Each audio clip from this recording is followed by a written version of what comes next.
Thank you for joining us here on this Tuesday. We really appreciate it. I'm Jason Hackett. Alicia has the morning off. Let's check in with John now, and the winter that wasn't is back in full force. I know. We had a couple days there. I was complaining, and now here we go again. No, it was nice to have a little winter, but I do think if you're going to go ice fishing, you got like 3 or 4 days here. I know Waconia, Lake Waconia is going to be shut down here on Sunday. 10 degrees warmer this morning, 19 degrees warmer, and look at Hayward and Grand Marais. 25 degrees warmer this morning than yesterday. That puts us at 31. A couple of things that have been very nice. So you always have a chance for fog when you're melting all of that snow, but the winds have really helped us out, and that visibility this morning, 10 miles. That means it's perfect. Cloud cover has also helped us, 31 degrees, 31 in Mankato. Now we've cooled down in Ortonville and Alexandria. I have seen some reports of fog that was able to settle in western Minnesota, because that temperature was able to drop. But these winds here are helping us out. And you can see Rochester holding on to a 12-mile-per-hour wind. Cloud cover is just about to exit, and that means we get a lot of sunshine this afternoon. We'll track the temperatures in your next forecast. Cece? Hey, John. Happy Tuesday, everyone. So I've been tracking conditions on the roads for about an hour now, and there's been no crashes to report. Some solid vehicles here or there, but nothing too crazy. As you can see, it's mostly green on the map here. But what I do want to show you is that even though we're having dry conditions, I want to show you what that actually looks like in real time. So this is Highway 36 near Pine Springs. You can see maybe some ice on the sides. That's been kind of a theme this morning, but nothing on the main road. So as you travel into work this morning, you should have a smooth commute. Jason.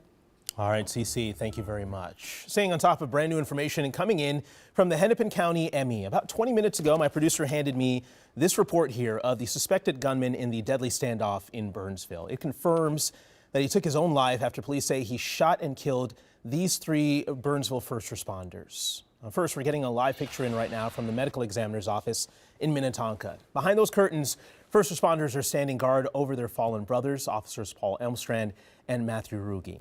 And take a look at this, an emotional scene just 12 hours ago as paramedic Adam Finseth's body left the medical examiner's office and was brought to a funeral home in Jordan. Let's check in with Michelle Beck right now. And Michelle, you spent the last few hours diving into a new timeline of what happened inside of the home where the gunman held 7 kids hostage. Yeah, Jason, a lot of chilling details that we have learned in those 12 hours. The BCA even confirming the name of the alleged shooter as Shannon Gooden. This comes as the memorial for the 3 first responders just keeps growing and growing, at least doubling in size from the last time that we were here. Well, since sunrise yesterday, we've learned from multiple sources police went to the Burnsville home because Gooden's girlfriend called 911 and reported child abuse. Remember, in total, 7 kids were trapped there early Sunday morning. Our team spoke with the mother of 3 of those children, Noemi Torres, and she had no idea Gooden, also her ex-boyfriend, had collected all those weapons where her kids spend most of their time. Keep in mind, a judge ordered Gooden not to possess guns, with the medical examiner now confirming his official cause of death as suicide. Torres says her daughter and another teen were in the room when Gooden killed himself. My daughter was like, her dad had gave them earmuffs, and she was like trying to get away from him firing. She said that she ran into the bathroom and he just started open firing, and she actually got a glass shard hit her.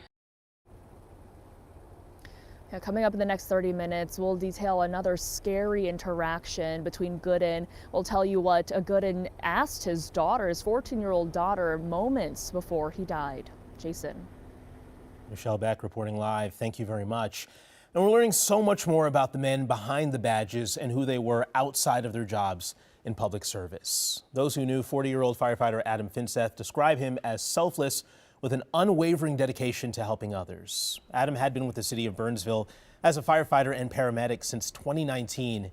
He was part of the public safety team's SWAT unit as well as a water rescue trainer. Before joining the city of Burnsville, he served as a firefighter in Hastings and Savage, where he lived up until his death.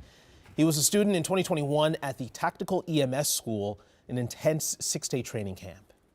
Even before we could see that he had talents as a paramedic, that he was a good clinician, the first thing that we noticed was he always had a smile and a kind word. they elected him as team leader, and it was apparent right away that his concern was for his teammates first and himself second. A friend of Adam says he was also a U.S. Army veteran, but above all, he was a beloved father and husband. We're also learning more about the two officers who were killed in Burnsville Sunday. In a statement, Officer Paul Elmstrand's wife, Cindy, said her family is heartbroken, calling him an amazing husband, father, son, and friend, and saying, quote, he had a servant's heart and would drop everything to help someone who was in need, whether it be family, friend, or someone on the street. Officer Matt Ruge was part of the Burnsville Police Department's crisis negotiations team. He graduated from Minnesota State University, Mankato. In a statement yesterday, the university's president said, quote, in every corner of the world, Mavericks are doing incredible and sometimes dangerous work. On days like these, we must remember that even in dark times, our community is strong and resilient. Meanwhile, a fourth first responder who was shot is out of the hospital. Burnsville officials say Adam Medlicott was released late Sunday and recovering at home. And the support for the fallen first responders over the last 48 hours has been overwhelming, from people standing along the streets and highways to pay their respects during the processions to bringing food and flowers to Burnsville City Hall. All of them just trying to make sure the families of these fallen officers and all law enforcement know they have the community to lean on. They all feel so young. They put their life on the line every day.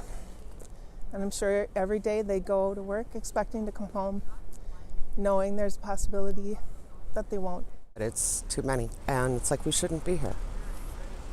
This shouldn't be here.